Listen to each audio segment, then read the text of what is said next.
Quelle est la différence entre un trouble de la personnalité borderline et la cyclothymie? C'est un monsieur qui m'a posé cette question sur ma page Facebook et je vais y répondre en vidéo. Alors, il y a effectivement des difficultés à faire un diagnostic différentiel pour les psychiatres entre le borderline, le trouble de la personnalité borderline et la cyclothymie, parce qu'en fait ce sont deux troubles qui se ressemblent, bien qu'ils soient très différents, ils se ressemblent, et il y a parfois des comorbidités, c'est-à-dire qu'on peut effectivement avoir un trouble de la personnalité borderline avec une cyclothymie ou un trouble bipolaire. D'abord, je pense qu'il est important que je redéfinisse ce que c'est qu'un trouble, ce qu'est la cyclothymie. Alors, le trouble de la personnalité borderline, comme le nom l'explique, c'est un trouble de la personnalité qui est en fait... qui fait partie de la structure de personnalité de la personne et qui s'est constituée dans le développement de l'enfant, aussi parfois de nature traumatique. Alors, il n'y a pas toujours voilà, il y a toutes sortes de traumas qui peuvent expliquer le trouble borderline. On va retrouver des gros traumas comme les abus, comme l'inceste, comme la violence, et d'autres traumas qui sont aussi forcément d'origine traumatique, mais moindre, bien que très impactants pour les enfants, qui peuvent être une séparation, un divorce, du harcèlement, un sentiment d'être différent, un sentiment d'être exclu des groupes, de se sentir différent des autres, ou quand tout simplement, de manière générale, les émotions ont été invalidées par les parents ou par la structure familiale ou par l'environnement. Ça, c'est pour le trouble borderline. Pour la cyclothymie, en fait, la cyclothymie, c'est un trouble de l'humeur qui appartient à la bipolarité. La cyclothymie, c'est en fait un bébé bipolarité. On va dire que dans la bipolarité, vous avez trois grands types de bipolarité. La bipolarité de type 1, la bipolarité de type 2 et la cyclothymie. La bipolarité de type 1, c'est le gros loup-garou où vous avez des phases maniaques qui peuvent durer plusieurs semaines, plusieurs mois. La phase maniaque, c'est quand d'un seul coup, il y a un regain d'énergie, vous êtes le roi du monde, il y a un peu de la mégalomanie, vous vous sentez puissant. J'avais une dame qui me disait, moi quand je suis en phase maniaque, je suis à un moment donné hyper productif, et puis c'est aussi ce moment-là où je veux être parfaite. Donc je veux une hygiène de vie parfaite, je veux arrêter de fumer, je veux arrêter de boire, je veux faire du sport, mais tout est à l'excès. Tout est à l'excès, souvent les personnes parlent très vite à ce moment-là, il y a beaucoup d'énergie, ils ont plein de projets, ils vont commencer plein de choses. Il peut y avoir aussi à l'excès des comportements à risque, avec des infidélités, avec des addictions. Ça, c'est la phase maniaque de la bipolarité de type 1, qui peut être suivie de phases dépressives très fortes, qui vont être très longues. Et puis, des phases de stabilité qui peuvent aussi avoir lieu sur plusieurs années, plusieurs mois en tout cas, voire plusieurs années. La bipolarité de type 2, c'est la même chose en plus petit. Donc c'est un petit peu l'équivalent d'un gros chien déjà un peu impressionnant, mais qui est déjà un peu moins impressionnant que le gros loup-garou, que le gros loup de la forêt. Avec là des phases hypomaniaques, donc forcément qui ressemblent aux phases maniaques, mais en déjà beaucoup moins fort et aussi moins long. Et puis des dépressions également, qui sont aussi un peu moins fortes et un peu moins longues.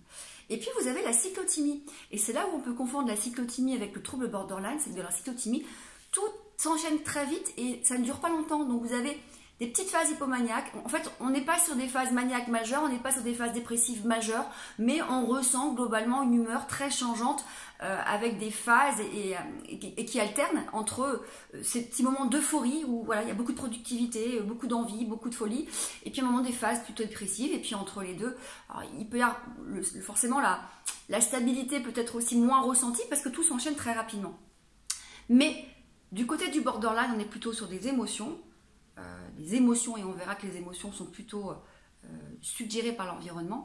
Et dans la cyclothymie, on est plutôt sur de l'humeur qui effectivement arrive sans qu'il y ait de déclencheur extérieur. Donc ça, c'était pour vous remettre en tête le trouble de la personnalité à côté avec des caractéristiques d'un profil de personnalité pour le borderline, et on est plutôt sur l'humeur, un trouble de l'humeur, dans la famille des troubles de l'humeur pour la cyclothymie. Maintenant, je vais vous expliquer en détail la différence entre les deux. J'ai pris des notes pour ne rien oublier. Alors, dans le trouble borderline, on est plutôt sur des émotions qui, effectivement, s'enchaînent aussi rapidement. C'est pour ça qu'on confond parfois potentiellement avec la cyclothymie. Et je vous ai dit qu'il peut y avoir aussi la comorbidité, ce qui va complexifier le diagnostic et complexifier l'accompagnement et les traitements. Mais dans le borderline, c'est quand il y a potentiellement eu un déclencheur avec l'environnement. Donc ça va être, je me suis disputée avec mon copain, j'ai l'impression que je vais être rejetée par l'environnement, je me suis mal exprimée dans un environnement où j'ai pas réussi à être pertinent dans mes relations avec les autres, où je constate chez les autres un petit sourire, ou la façon dont ils me regardent, ou un changement non verbal, ça va provoquer chez moi tout de suite une émotion. Chez le borderline, c'est typiquement le SMS ou l'appel qui n'arrive pas, ou le SMS où vous n'avez pas de réponse au bout de 4 heures. Le borderline va déjà être complètement débordé par ses émotions, en l'occurrence là ici l'angoisse, ou alors quand il a eu un comportement avec son compagnon ou sa compagne qui n'était pas très... comportement qui n'était pas très honorable, on va dire, parce qu'il ne faut pas confondre le comportement. On peut avoir un comportement pourri, ça ne veut pas dire qu'on est une personne pourrie ou qu'on est une mauvaise personne. Mais quand il y a eu comme ça un comportement qui n'est pas très honorable, ça va activer chez lui beaucoup de honte, la honte qui va l'envahir pendant des heures, voire des jours. Hein. Donc ça, c'est pour effectivement le borderline. Dans la cyclothymie ou de manière générale dans la bipolarité, il n'y a pas forcément de déclencheur. En fait, le changement d'humeur, il peut arriver comme ça. Hein. L'image de l'abandon, pardon, je vais d'abord parler de l'abandon, mais ça j'en ai déjà parlé plein de fois. Chez le borderline, il y a une peur très forte de l'abandon ou du rejet, la peur d'être rejeté ou d'être abandonné par les autres, ce qui va d'ailleurs créer des problèmes dans les interactions relationnelles, dans les relations aux autres, amicales, mais surtout amoureuses, parce qu'effectivement il y a toujours la peur d'être jugé, d'être rejeté, d'être abandonné. Hein. Dans la cyclothymie, d'une manière générale, dans la bipolarité, il n'y a pas forcément de peur de l'abandon, sauf si vous avez une comorbidité. L'image de soi. L'image de soi, c'est la façon dont je me perçois. Est-ce qu'elle est stable ou pas? Chez le borderline, l'image est très instable.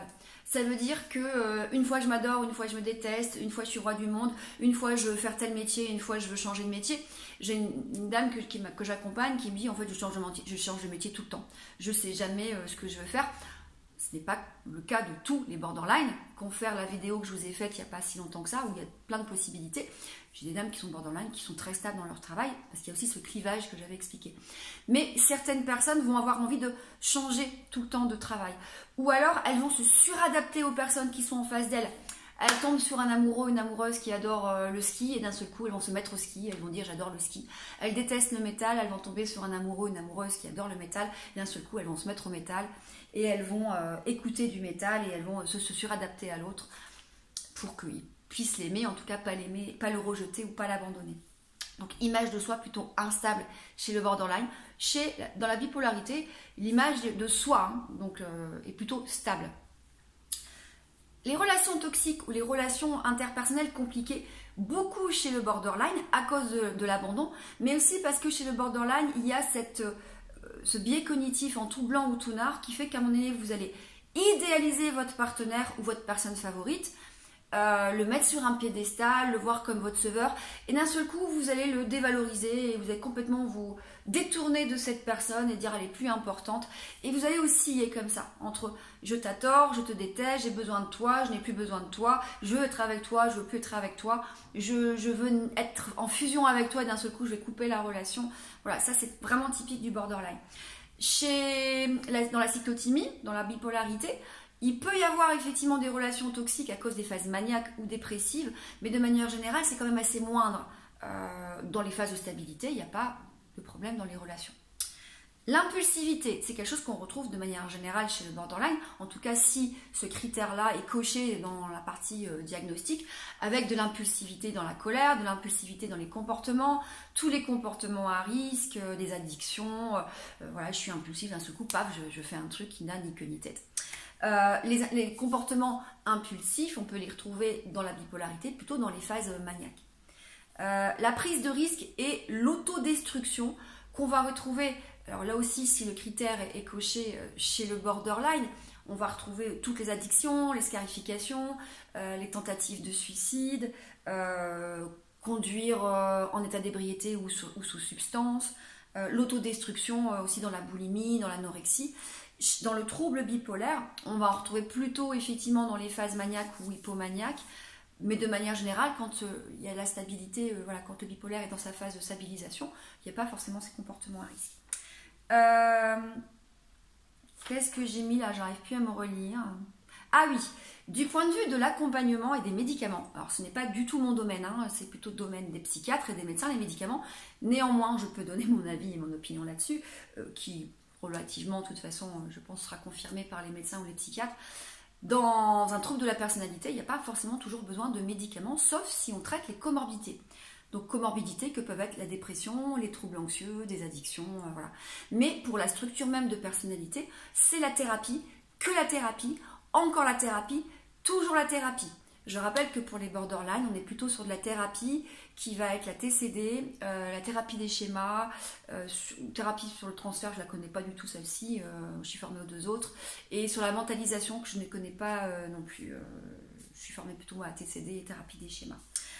Par contre, dans la bipolarité, il y a souvent besoin de médicaments, de régulateurs de l'humeur pour stabiliser l'humeur.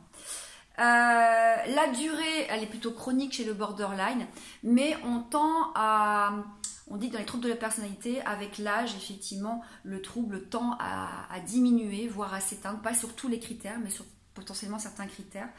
Mais sinon, on est sur quelque chose qui est plutôt chronique, en fait. Hein. Dans la bipolarité, on est sur des phases, et il y a une alternance de phases maniaques, hypomaniaques, dépressives, avec des périodes de stabilisation. Les origines, je vous en ai parlé. Chez le borderline, il peut potentiellement avoir des origines biologiques et génétiques, ça pourrait jouer, mais il y a aussi vraiment l'environnement, la façon dont le développement de l'enfance est fait avec toutes les histoires traumatiques, avec des traumas plutôt moins graves.